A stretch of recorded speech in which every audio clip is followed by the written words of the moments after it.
James clear की किताब atomic habits पर हमारी बातचीत में आपका स्वागत है।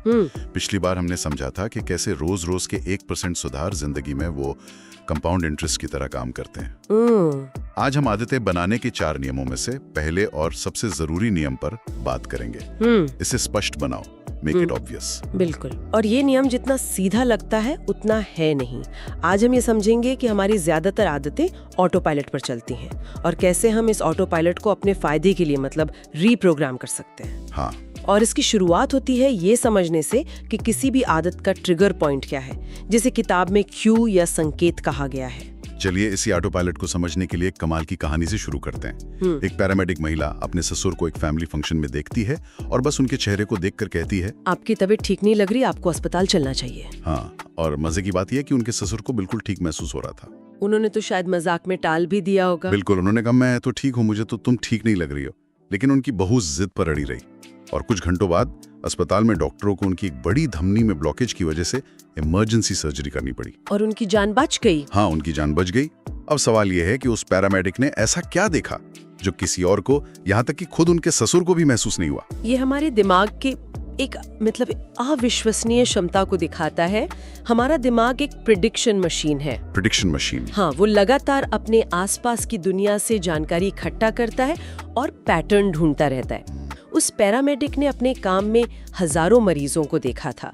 सालों के अनुभव से उसके दिमाग ने अनजाने में ही दिल के दौरे के बहुत सूक्ष्म संकेतों को पहचानना सीख लिया था। जैसे कि चेहरे पर खून का बहाव कैसे बदलता है, इस तरह की चीजें। एग्जैक्टली। उसे कॉन्शियस लेवल पर शायद पता भी नहीं था कि गड़बड़ क्या है, बस एक गट फीलिंग थी कि कुछ सही नहीं है। अच्छा। वो शायद शब्दों में नहीं बता सकती थी, लेकिन उसके दिमाग ने वो पैटर्न पकड़ लिया था। और ये सिर्फ एक्सपर्ट्स के साथ नहीं होता होगा, है ना? हम सबकी जिंदगी में ऐसी छोटी छोटी ऑटोमेटिक आदतें होती हैं। बिल्कुल। किताब में एक रिटेल क्लर्क का जिक्र है जिसकी आदत थी कि ग्राहक जब भी कोई इस्तेमाल किया हुआ गिफ्ट कार्ड देते तो वो उसे कैंची से काट देती थी। एक दिन बिना सोचे समझे उसने आदत में बहकर एक ग्राहक का क्रेडिट कार्ड ही आधा काट दिया। अरे बाप रे, सोचकर ही डर लगता है। ये दिखाता है कि हमारा दिमाग ऑटो पायलट पे कितना कुछ कर जाता है बिना हमसे पूछे। तो फिर अगर हमें आदतें बदलनी है तो पहला कदम क्या होना चाहिए? इस ऑटो पायलट को बंद कैसे करें? बंद नहीं करना है, उसे जागरूक बनाना है। जैसा कि महान मनोवैज्ञानिक कार्ल युंग ने कहा था, जब तक आप अचेतन को चेतन नहीं बनाते, ये आपके जीवन को निर्देशित करेगा और आप इसे भाग्य कहेंगे। वाव। तो आदतें बदलने का पहला नियम ही यही है, जागरूकता। पहले अपनी आदतों को पहचानिए तो सही। ठीक है, पर ये करें कैसे? अपनी आदतों को पहचानना इतना आसान तो नहीं है। सही बात है। इसके लिए किताब में 2 बहुत प्रैक्टिकल तकनीकें दी गई हैं। पहली थोड़ी अजीब लग सकती है लेकिन बहुत असरदार है। इसे कहते हैं पॉइंटिंग एंड कॉलिंग। हाँ, ये जापान के रेलवे सिस्टम वाली तकनीक। हाँ, जो अपनी सुरक्षा और समय की पाबंदी के लिए दुनिया भर में मशहूर है। वहीं से। वहाँ ट्रेन का ड्राइवर हर सिग्नल को देखकर उस पर उंगली से इशारा करता है और जोर से बोलता है, सिग्नल हरा है। हाँ, और स्पीडोमीटर को देखकर बोलता है, स्पीड 100 किलोमीटर प्रति घंटा है। पर ये काम कैसे करता है? सुनने में तो थोड़ा बचकाना सा लगता है। लेकिन इस एक तकनीक ने जापानी रेलवे में 85% तक इंसानी गलतियों को और 30% दुर्घटनाओं को कम कर दिया है। 85%? ये तो बहुत बड़ा नंबर है। बहुत बड़ा। इसके पीछे का मनोविज्ञान सीधा सा है। ये आपके ऑटोमेटिक काम को एक कॉन्शियस एक्शन यानी सोची समझी क्रिया में बदल देता है। अच्छा। जब आप सिर्फ सिग्नल देखते हैं तो वो एक अनजानी आदत है, लेकिन जब आप उस पर उंगली उठाते हैं और जोर से बोलते हैं तो आप अपने हाथ, आंख, मुंह और कान, इन सभी इंद्रियों का इस्तेमाल कर रहे हैं। इससे जागरूकता का लेवल कई गुना बढ़ जाता है। मतलब हम भी इसे अपनी जिंदगी में इस्तेमाल कर सकते हैं। जैसे घर से निकलते हुए दरवाजे पर ताला लगाकर जोर से बोलना, ताला लगा दिया, ताकि रास्ते में जाकर टेंशन ना हो। बिल्कुल। या अगर कोई जंक फूड खाने की आदत कम करना चाहता है तो बिस्कुट का पैकेट उठाने से पहले जोर से कहे, मैं ये बिस्कुट खाने वाला हूँ जिसकी मुझे अभी जरूरत नहीं है, इससे मेरा वजन बढ़ेगा। ये बोलने से उस काम का असर साफ नजर आता है और आपको एक पल रुककर सोचने का मौका मिलता है। ये तो हुआ किसी एक आदत को लेकर जागरूक होना, लेकिन अपनी दिन भर की आदतों का क्या? उसके लिए दूसरी तकनीक है हैबिट्स स्कोर कार्ड। हाँ, ये एक बहुत ही सरल लेकिन गहरी एक्सरसाइज है। बस एक कागज ले और अपनी सुबह उठने से लेकर रात को सोने तक की हर आदत को लिखें। अलार्म बंद करना, फोन चेक करना, बाथरूम जाना, ब्रश करना, चाय बनाना, सब कुछ। हर छोटी से छोटी चीज। फिर लिस्ट बनाने के बाद हर आदत को आगे एक निशान लगाना है। प्लस अच्छी आदत के लिए, माइनस बुरी आदत के लिए और इक्वल टू न्यूट्रल आदत के लिए। सही है ना? हाँ, लेकिन यहाँ एक बात समझना बहुत जरूरी है कि अच्छा या बुरा तो बहुत सब्जेक्टिव होता है। एकदम सही। जो आपके लिए अच्छा है वो शायद किसी और के लिए नहीं। इसलिए स्कोरिंग करते समय खुद से ये सवाल पूछना बेहतर है, क्या ये आदत उस इंसान के पक्ष में वोट करती है जो मैं बनना चाहता हूँ? ये एक बड़ा बदलाव है सोचने के तरीके में। ये आपको जजमेंट से बचाता है। बिल्कुल। एक बार जब हमें अपनी आदतों के बारे में जागरूकता आ जाए, फिर अगला कदम क्या है? अगला कदम है स्पष्टता। किताब कहती है कि अक्सर हम सोचते हैं कि हमें मोटिवेशन की कमी है, लेकिन असल में हमें स्पष्टता की कमी होती है। इस पर ब्रिटेन में एक बहुत दिलचस्प स्टडी हुई थी। 248 लोगों को 3 ग्रुप में बांटा गया। अच्छा। पहले ग्रुप को सिर्फ अपनी एक्सरसाइज ट्रैक करने को कहा गया। दूसरे ग्रुप को मोटिवेशनल लेक्चर दिए गए, एक्सरसाइज के फायदे बताए गए। और तीसरे ग्रुप को? उनको क्या करने को कहा? तीसरे ग्रुप को मोटिवेट तो किया ही गया, साथ में उन्हें एक वाक्य पूरा करने को कहा। अगले हफ्ते में दिन को समय पर, जगह पर कम से कम 20 मिनट एक्सरसाइज करूंगा। मतलब एक पूरा प्लान बनाने को कहा। हाँ, और नतीजों में जमीन आसमान का फर्क था। कितना? पहले 2 ग्रुप में सिर्फ 35 से 38% लोगों ने ही हफ्ते में कम से कम एक बार एक्सरसाइज की, लेकिन तीसरा ग्रुप, उनमें से 91% लोगों ने एक्सरसाइज की। 91%? ये तो जबरदस्त फर्क है। सिर्फ एक लाइन लिखने से इतना बड़ा बदलाव। हाँ, मुझे भी यही बात हैरान करती है।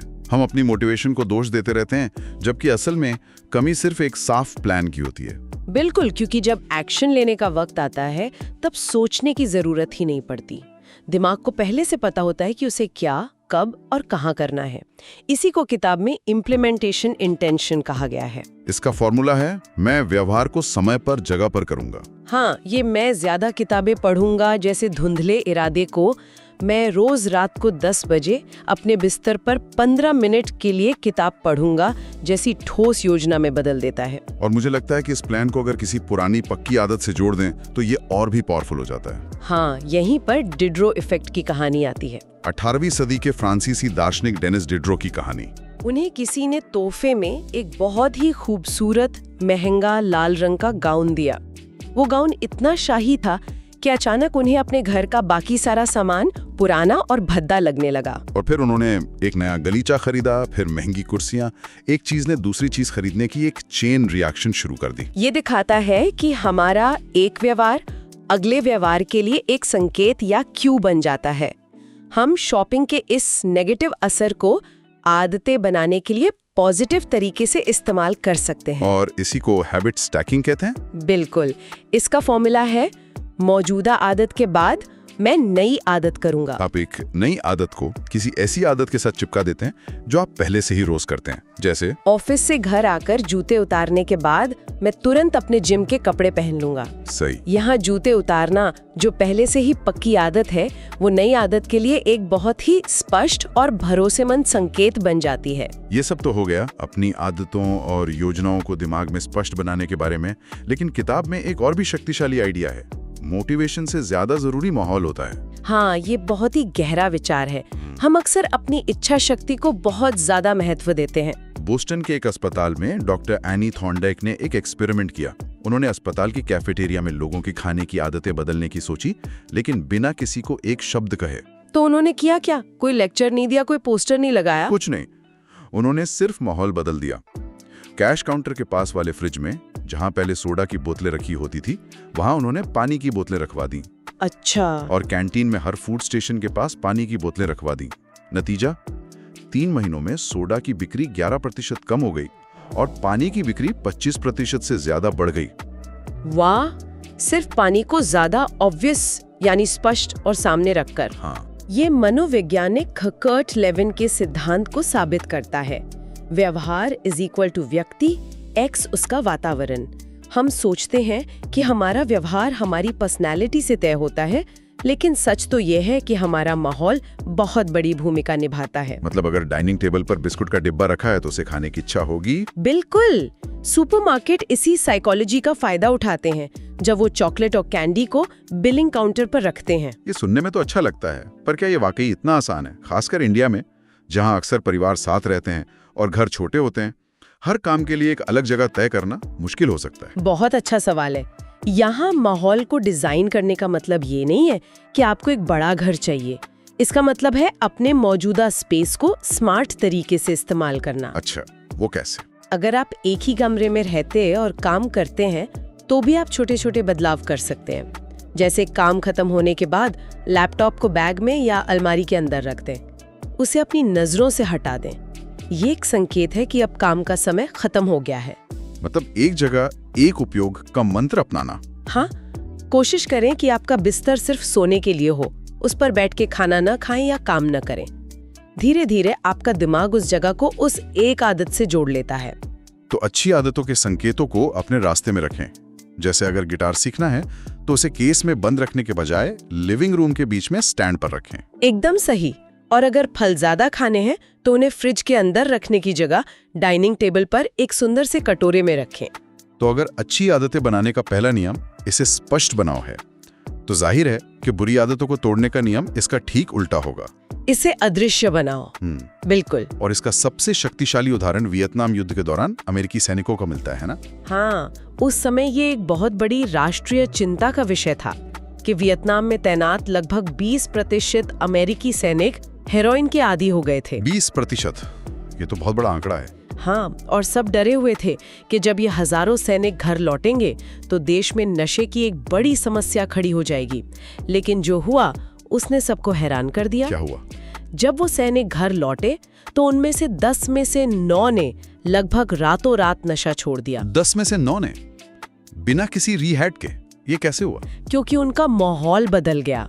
वियतनाम में ड्रग्स आसानी से मिल जाती थी, चारों तरफ युद्ध का तनाव था और उनके साथी भी नशा कर रहे थे। ये सारे संकेत नशे की आदत को बढ़ावा दे रहे थे। और घर लौटते ही ये सारे संकेत गायब हो गए। वो एक ऐसे माहौल में वापस आ गए थे जहां नशे से जुड़ा कोई क्यों नहीं था। ये तो सेल्फ कंट्रोल वाली सारी थ्योरी को ही पलट देता है। बिल्कुल। रिसर्च दिखाती है कि जिन लोगों में हमें सबसे ज्यादा सेल्फ कंट्रोल दिखता है वे असल में वो लोग नहीं हैं जो अपनी इच्छाओं से लड़ते हैं। तो फिर वो कौन है? वे वो लोग हैं जो अपने माहौल को इस तरह से डिजाइन करते हैं कि उन्हें लड़ना ही ना पड़े। वे प्रलोभन का सामना ही कम करते हैं। तो बुरी आदतों को तोड़ने का सबसे प्रैक्टिकल तरीका है उनके संकेतों को अपने माहौल से हटा देना। अगर काम पर ध्यान नहीं दे पा रहे हैं तो अपना फोन उठाकर दूसरे कमरे में रख दें। हाँ, या अगर आप बहुत ज्यादा मीठा खाते हैं तो घर में मिठाई और बिस्किट रखना ही बंद कर दें। इच्छा शक्ति एक शॉर्ट टर्म रणनीति है।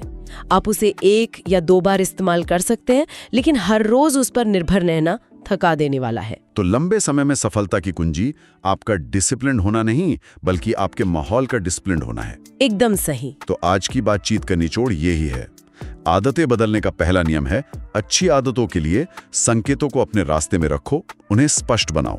और बुरी आदतों के लिए उनके संकेतों को अपने रास्ते से हटा दो, उन्हें अदृश्य बना दो। बिल्कुल। हमने कुछ बेहतरीन तकनीकों की बात की, habit score card, implementation intention और हैबिट स्टैकिंग। और सबसे बढ़कर हमने माहौल की ताकत को समझा। आप कौन हैं, इससे ज्यादा जरूरी है कि आप कहाँ हैं। अपने व्यवहार को बदलने के लिए अपने आसपास की दुनिया को बदलना ज्यादा आसान है। और इसी सोच के साथ मैं श्रोताओं के लिए एक सवाल छोड़ना चाहूंगी। हम अक्सर सोचते हैं कि हम अपनी आदतें चुनते हैं, पर क्या ऐसा हो सकता है कि हमारी आदतें सिर्फ उस माहौल का एक रिएक्शन है जो हमने जाने अनजाने अपने लिए बनाया है? अगर आपको आज अपनी दुनिया, अपने कमरे, अपने फोन को फिर से डिजाइन करने का मौका मिले, तो आप जानबूझकर कौन से संकेत अपने रास्ते में रखेंगे और कौन से हमेशा के लिए हटा देंगे?